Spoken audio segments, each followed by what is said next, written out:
안녕하세요. KBC 스타플러스의 김지형입니다. 올 한 해는 지역 문화계의 변화와 성장의 원년입을 전망입니다. 10년의 대공사 끝에 국립아시아문화전당이 하반기에 완공되고 광주 비엔날레도 성년을 맞아 새로운 도약을 모색합니다. 기대와 우려가 엇갈리는 가운데 올해 지역 문화계의 전망과 과제를 임소영 기자가 취재했습니다.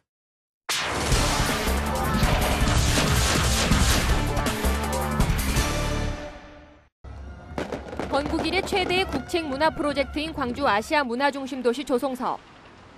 그 핵심인 국립아시아문화전당이 오는 10월이면 10년간의 대장정을 마치고 준공됩니다. 현재 공정률은 80%. 아시아 예술극장과 문화정보원, 문화창조원 등 외형을 다 갖춘 5개 원의 주요 건물은 12만 8천여 제곱미터에 이르는 옛 도청 일대, 광주 도심 지형도를 완전히 바꿔놨습니다. 전당 건립공사가 마무리 단계로 접어들면서 올해는 전당 안에 담길 콘텐츠 개발과 전당 운영에 500억 원 가까운 예산이 쓰여질 예정입니다. 본격적인 개관 준비 체제로 들어가는 겁니다. 지난해 발표된 콘텐츠 안에 대한 보완 작업이 조만간 마무리되면 다음 달에는 개관 콘텐츠가 확정되고 전당 운영에 관한 최종 계획도 6월쯤 발표될 예정입니다. 저희들이 안을 만들어서 전문가들 의견을 많이 수렴하고 있는데요.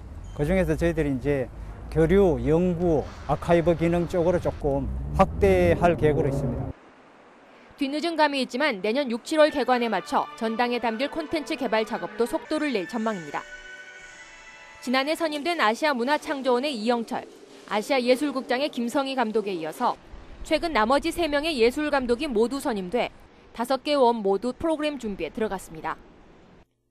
먼저 민주평화교류원은 기획 단계부터 맡아온 황지우 한국예술종합학교 교수가 예술감독을 맡았고, 아시아문화정보원은 9회 광주 비엔날레의 공동예술감독이었던 김선정 감독, 그리고 어린이문화원 감독은 청소년 문화 프로그램 전문가인 김혁진 모든학교 체험학습연구소 연구위원이 선임됐습니다.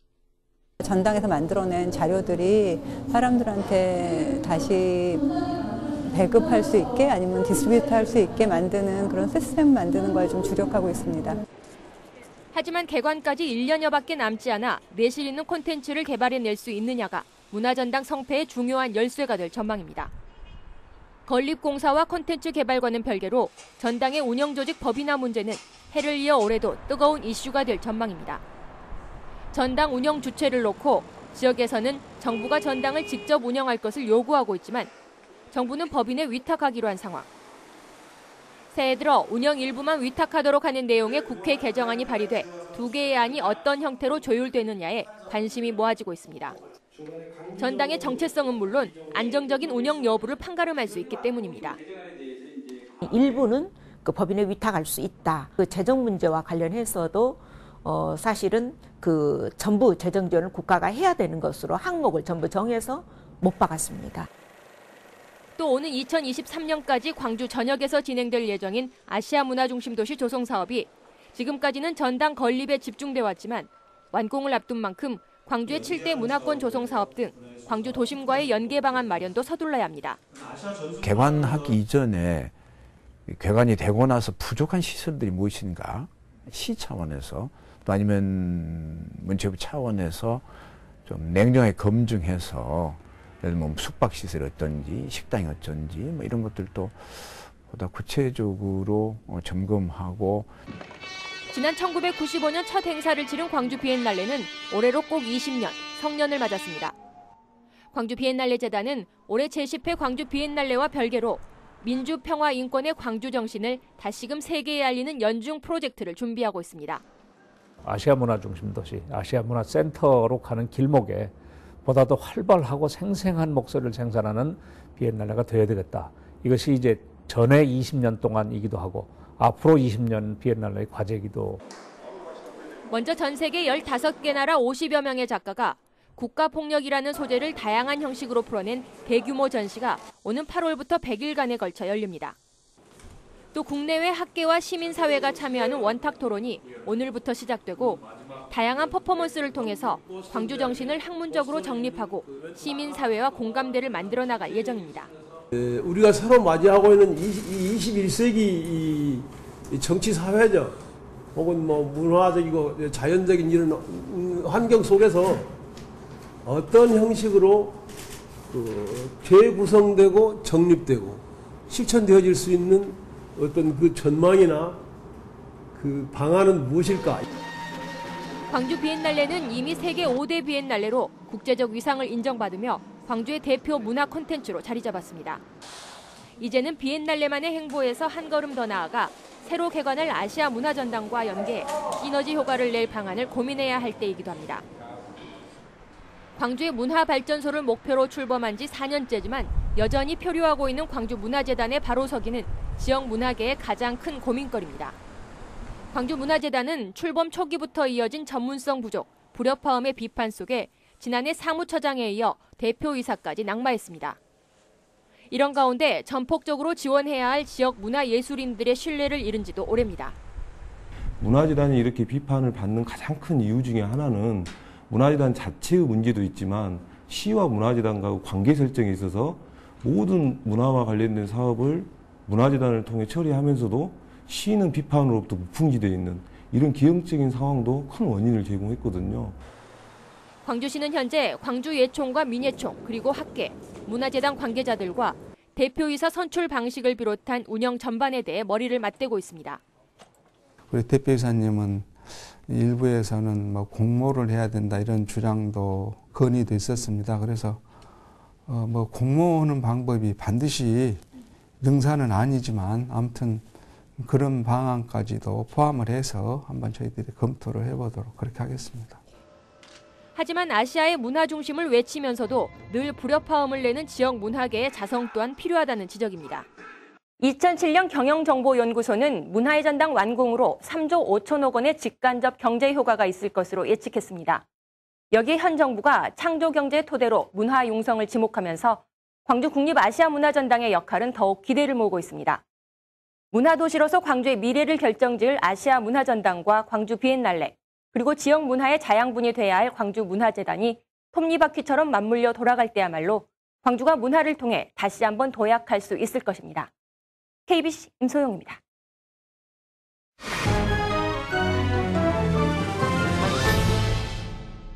이번 주 초 새누리당 황우여 대표와 민주당 김한길 대표가 신년 기자회견을 했는데요. 황우여 대표는 사실상 기초선거 정당 공천제 유지 입장과 지방 파산제도 도입 등 지방자치 개혁 방안을 내놨습니다. 김한길 대표는 개혁 공천을 통해 최강의 인물을 내세워 지방선거에서 승리하고 야권의 재구성도 주도해 나가겠다는 각오를 다졌습니다. 이번 주 인물포커스에서는 새누리당 황우여 대표와 민주당 김한길 대표의 신년 기자회견 주요 내용을 정리했습니다.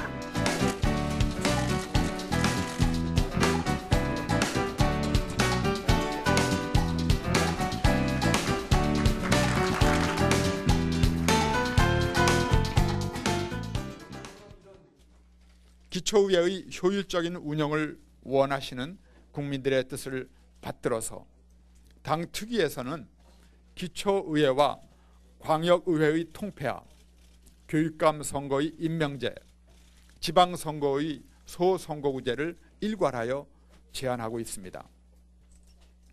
개방형 예비 경선, 오픈 프라이머리를 여야가 함께 입법화하는 것을 이 시간 강력히 제안합니다. 이름으로써 지역 국회의원의 기득권으로 보여왔던 지방선거 후보 공천의 폐해를 이제는 종식시킬 때입니다. 기초지방선거에서의 정당 공천 폐지는 대통령의 대표적인 정치 공약, 정치개혁 공약이었을 뿐만 아니라 국회의원들의 기득권을 버리라는 국민적 요구이고 또 새누리당의 대표가 얼마 전까지만 해도 수시로 국민들께 약속했던 문제입니다. 새누리당이 시간을 끈다고 국민의 명령을 피해 갈 수는 없습니다. 새누리당은 기초지방선거에서의 정당 공천을 폐지하겠다고 한 국민과의 약속을 반드시 지켜야 합니다. 지방선거에 취임하여 새누리당은 새해를 지방정부 혁신 원년으로 삼고 지방자치제도 전반에 걸쳐 개혁과 쇄신을 이어나가겠습니다. 국가재정의 한 축으로서 지방재정의 건전화를 강력 추진하는 동시에 책임성을 높이는 지방 파산 제도도 심도 있게 검토하겠습니다. 이를 위하여 지방자치발전특별위원회를 국회에 설치하여 미진한 지방개혁을 위한 정부의 지방자치발전위원회와 나란히 일할 수 있게 하여야 합니다. 민주당은 이번 지방선거에서 투명한 공천을 실천하겠습니다. 상향식 공천과 개혁 공천으로 호남을 포함한 전 지역에서 당 내외 최적, 최강의 인물을 내세워서 승리를 이끌 것입니다. 당대표와 지도부에게 부여된 권한을 오로지 지방선거 승리를 위해서 엄정하게 행사할 것입니다. 정치 혁신으로 경쟁해 가면서 야권의 재구성이 필요한지의 여부를 국민의 뜻에 따라 판단하겠습니다. 지역 현장을 수시로 찾으며 공약을 점검하는 한편 지역 주민들의 애로사항을 듣고 정책에 잘 반영되도록 최선을 다하겠습니다. 실효성 있는 지역 발전 방안을 모색하는 지역별 원탁 회의도 추진하겠습니다. 새누리당은 지방 발전 공약을 세밀하게 준비하고 지킬 수 있는 공약을 국민 앞에 내세우겠습니다. 신인 영입의 문도 활짝 열어서 지역 주민의 눈높이에 맞는 국민의 마음에 있는 경쟁력 있는 후보를 내세우겠습니다. 지난 총선과 대선의 뼈아픈 패배의 교훈을 우리는 결코 잊지 않겠습니다.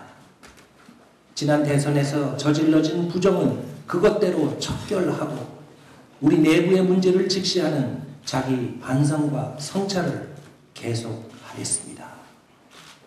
제2의 창당을 한다는 각오로 낡은 사고와 행동 양식에서 벗어나는 정치 혁신에 박차를 가하겠습니다. 우리 내부에 잔존하는 분파주의를 극복해서 민주당이 하나로 뭉치는 데에 진력할 것입니다. 우리 모두가 선당 후사의 자세로 하나가 되겠습니다.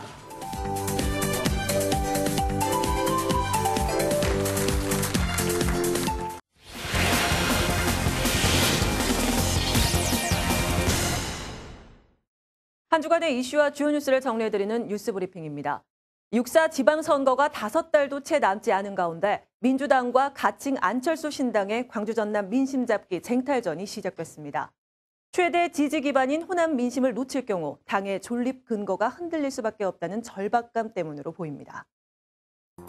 민주당은 호남 출신 인사를 당직 전면에 내세우고 최고위원회를 광주에서 열기로 하는 등 텃밭에서의 위상 회복을 위해 승부수를 띄우고 있습니다. 호남을 잃으면 당이 해체된다는 위기론 속에 전략공천과 중진 차출론이 제기되고 박지원 의원이 전남지사 선거 전에 뛰어들 것으로 예상되면서 향후 민주당의 결정이 주목됩니다. 지지부진했던 안철수 신당 창당도 최근 지방선거 전 창당을 위해 속도를 내고 있는 가운데 새 정치를 알리고 새 확산을 위해 윤장현 공동위원장 등이 광주 5개 구를 돌며 민심 잡기에 나섰지만 여전히 인물난에 허덕이고 있습니다. 영호남 국회의원들이 동서 화합을 위해 고 김대중 대통령의 신안군 하이도 생가를 방문했습니다.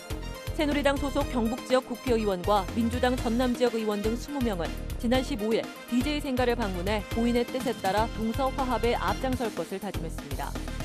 오는 3월에는 경북 구미에 있는 고 박정희 전 대통령 생가를 찾을 예정입니다. 청년 취업난이 심각한 가운데 여수와 광양 지역 대기업들이 올해 600여 명의 신입사원을 채용합니다. LG화학이 다음 달부터 80명의 생산 기술직 신입사원 채용에 나서는 등 올 한 해 여수 산단에 입주해 있는 대기업들이 300명의 신입사원을 새로 뽑습니다. 포스코 광양제철소도 공장 신증설에 따라 올해 300명을 채용할 계획입니다. 충격적인 사건도 잇따랐습니다. 목포에서 주식 투자에 실패해 100억 원대의 빚을 진 부모가 잠자고 있는 중학생 아들 방에 번개탄을 피우고 잠적했다가 나흘 만에 경찰에 붙잡혔습니다. 광주에서는 40대 남자가 헤어진 내연녀를 찾아가 흉기를 휘둘러 한 명을 살해하고 내연녀에게는 중상을 입힌 뒤 달아났다가 검거됐습니다. 이건희 삼성그룹 회장이 여수의 개발을 계획 중인 것으로 알려지면서 관심이 모아지고 있습니다. 이 회장이 지난 2004년부터 사들인 여수시 소라면의 개인 땅 8만 4천 제곱미터에 대해 최근 여수시에 인허가를 문의하는 등 개발 계획을 수립하고 있는 것으로 알려졌습니다. 개인 용도가 될지 회사 차원에서 쓸지 개발이 진행될지는 아직 확실치 않지만 이 회장이 여수에 땅을 보유하고 있다는 사실만으로도 풍광이 좋은 여수 해안이 주목을 받고 있습니다. 금연법 시행이 본격적으로 강화됐지만 잘 지켜지지 않고 있는 것으로 나타났습니다. 일부 음식점에만 적용되던 금연법이 올해부터 100제곱미터 이상의 음식점으로 확대됐고 일부 사업체에서 시행되던 계도 기간도 모두 끝났지만 여전히 공공장소 등 금연구역에서의 흡연은 계속되고 있습니다. 행정관청의 단속 의지마저 없어 금연법이 정착되기까지는 많은 어려움이 예상됩니다.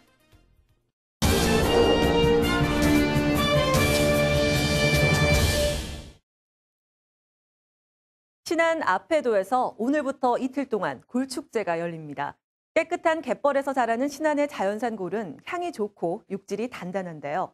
바다의 우유라고 불릴 만큼 건강에도 좋다는 것 다 알고 계시죠? 천사의 섬 신안굴, 천사의 입맛을 사로잡다는 주제처럼 싱싱한 굴 요리로 행복한 주말 보내셨으면 좋겠습니다. KBS 스타플러스 오늘은 여기까지입니다. 저는 다음 이 시간에 찾아뵙겠습니다.